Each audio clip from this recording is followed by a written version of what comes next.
But we'll see if that is going to be a first pickable pick here for Hanwha Life if it's left open. Blitzcrank Tristana taken away. And there was Ezreal, a consideration for the mid lane would be kind of crazy, but instead it's Thione. Zeka's back on it once again, and look at that face. That is a confident man right there. Skarner locked in. Yeah, he's going to, depending on the matchup, end up playing the Corki top, and Chovy's going to pick something else. I was wondering about this one. Doran, that ability to answer, I think that Mordekaiser really did put a bit of fear in there, as there's that skill matchup we were talking about, Counter-Strike versus Hookshot towards the top side. The battle of the side laners here in the Camille versus Jax. I think Camille is going to be a difficult champion to play into the Ziggs specifically. I feel like Satchel Charge is really, really good into the Hextech Ultimatum if you can play it right, but it's still, even in that instance, a skill matchup.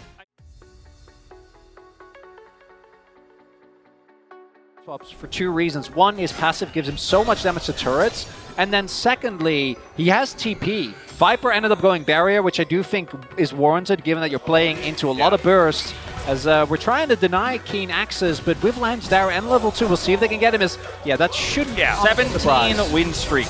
Yeah, the 17 win streak is pretty good. Grand Entrance is even better here as Lahans is going to go down. That's first blood to the Jin. Bro Jackson, Camille Jax is going to get to a point where he can carry us. Yeah, this is a rough time, as we're not going to be able to queue out of that one. Zeka has to flash to remove himself. Doesn't have the ultimate available just yet. But this means Gen.G have a lot of control over the Grubs right now. They have a numbers advantage here. Tough for Kiin to rotate his way in. Yeah, Doran does have the inside track, so that's going to help out. There's the Flash Grand Entrance. It's going to connect onto Peanut here. Onto Lahens, sorry. As the hook shot comes on through. There's the flash in from Doran. He wants steak for dinner, and he might just find it. The fate is sealed. And Zeka picks up the kill. It's another one for Hanwha Life Esports, and now they're looking for some Grubs. And Gen for a contest on these Grubs. Doesn't end up working out. Kayn going for a steal. Yeah, a little bit of a drive-by situation here. Wants to be able to grab one of them, but there are 3 versus 2. In goes Kiin, and they take down the tree. It's going to be the Skarner locking one up, and now Chovy a couple of autos, and Zeka is just dead. Delight in trouble too, and it's a double for the Corki. And it went so well at the beginning, but it's just all gone on its head now, as Hanwha Life Esports all just lying in the dirt, and Gen.G. What? How did it turn it around? And then on the subsequent play, misses his hook shot, doesn't actually hit the wall, as Canyon might be in trouble. Okay, yep, that is a jump scare if ever I've seen one. Does find an Impale on 2, but what is the answer after that? That's the question, and the answer is a sealed fate, as they are going to keep him alive for a while because they wanted Viper to get the kill, and ultimately... Still a pretty decent position here for Gen.G. It might get better. Yeah, that wasn't necessarily the greatest of trades there for Doran, who just gets leapt on and destroyed. You know what, we were really thinking about talking about Hanwha Life in this game, or for me, was going to be around the fact that they have successfully once again denied Ziggs from getting early value on plates with this Jin. And it's not an accelerated game for pace. He may be the best Ziggs player in the LCK, but Hanwha Life have found the answer. The problem is everything else. The problem is these small fights, these small skirmishes, and Kiin. I mean, you don't want to go back in on when he's spinning. Yeah, it's kind of crazy because it looks like he thought it was going to time out, as a Kiin might be in some trouble here. Yep, Doran just calling in his mates here, as Delight is also in a lot of trouble. The Nature's Grasp is going to come on through, moves out of the way of the turret there. But I don't know what it all means yet, gentlemen. The gold is completely even. Canyon's now found another target as they just separate Doran. Top laners are just not having a great time, except... Oh, that's a gorgeous Impale. Game 3 is a cartoon. I don't know what's happening. Everyone's getting dove in sides. We just needed Doran my to say guy. Game 3 is a TikTok chronicler. Oh! Doesn't get the final shot. It's going to look for some turrets if they can find them. Rift Herald is going to be thrown down, but Hanwha Life Esports don't want to give it up without a fight. A possibility here as the headbutt pole does come in. The Impale, they just want to find any target and lock him down, and Delight can't move for about 15 years, and then he can, and he gets out. Mega Inferno Bomb not going to be enough as Zeka, he just rebinds, and now the curtains are being called. Can they find anything? Can anyone die? Right?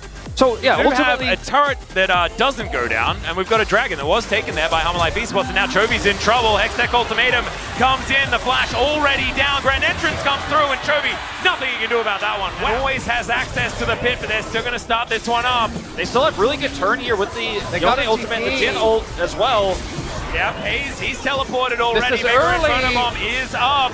This Baron's going down so incredibly fast, so they're all inside the pit. The Camille goes down so incredibly fast with the knockups. Great here, the baits get sealed, but Zeka also just straight up goes down. This Counter-Strike doesn't quite work. HLE Esports, they have found a disengage. The curtains have been set, but now the Baron belongs to Gen.G. And HLE can't do anything about it. Peanut trying to get himself in there. Pace can't tank it up. He probably shouldn't be the one doing that. As Lahens gets the wrap around and Pace gets himself over the wall. Still, Lahens does go down. Viper gets himself over the wall as the Baron is secured there by Canyon. It's absolute cinema. And Gen.G come out on top. Map fear that comes with it as well. Not to mention the fact that they now get to move through the enemy jungle over to this inner turret as well, putting pressure in so many places. There's the satchel onto the turret, and it's a free kill onto Doran at the same time. Gen.G might be able to use this as the teleport does come in, but Zeka, unfortunately, the Camille just goes down. I think 7-0 as of right now on the Ziggs. And then on the flip side, we're having the Maokai, but here this just feels really disjointed. Like if Doran goes in, well, Zeka is like right behind them with a TP. And To help push this one through. But in the end, it's going to be Kiin here just taking out a turret and then looking to take down a Doran as well. He's flashing in for this one. As, yeah, tactical sweep, not really going to be doing too much there. Does avoid the Counter-Strike as he flashes away. The one that is finding the angles here. Speaking of angles, there is the engage. The crash into the wall there from Peanut. He just flashes it though. Nature's Grasp does come down. Mega Inferno Bomb, not quite enough. He doesn't have his ultimate now, and that's the most critical tool, arguably more important than his flash for trying to set up this fight. Well, Canyon might be out of position now too. There's another knockup. Decent damage here from Viper, but it's not quite enough. Scale them. You will not beat them in that longer game. Oh, Doran in a little bit of trouble here as he tries to hookshot his way out. It just does not work. The ultimatum is something that Gen.G doesn't really care about because either option they're okay with. How does HLE approach this? With Peanut's ult alone, it's not going to be enough. With trepidation and care, Wolf, with trepidation and care as they throw down the ulti. The fate sealed was decent, but Pace goes golden to keep himself alive. Chovy follows suit. And Gen.G just keeping themselves up. The curtains have been called now, but Canyon able to tank it out. Kiin as well, pretty healthy. Do it? No, not quite. All right, well, now HLE have their eyes on the Baron. All the tools are gone. Hail Mary. But this time you don't have the tools. Yeah, I know that, but I have to try something. Yeah, can Skana get through walls, guys? I think he might have a way into the pit. As now Pays moving on over to the side, Lahens, you know that he's lurking, and he gets on in there, the pulverize on too. Viper able to get that flash to get himself out, though. He's so much of the damage. And Doran, he manages to take down the cow. Corky goes down as well. The Baron is secured, though, by Gen.G. And HLE Esports, it was a bunch of funny business, but it wasn't funny enough to win them the game. And even with Canyon impaling the air, it doesn't matter. Gen.G, they have the damage. This time they have multiple threats. Yes, Chovy goes down, but it just doesn't matter. And they're about to head up to 2-1, breaking the win streak of this Maokai that has terrorized the LCK and the global stage for so long. Yep, a win streak was going to die in this one, and it looks like, unfortunately for Peanut, it is going to be his on his tree. Nexus turret does go down, and this Nexus no longer for the world. The short fuse of the Ziggs is enough to take it down.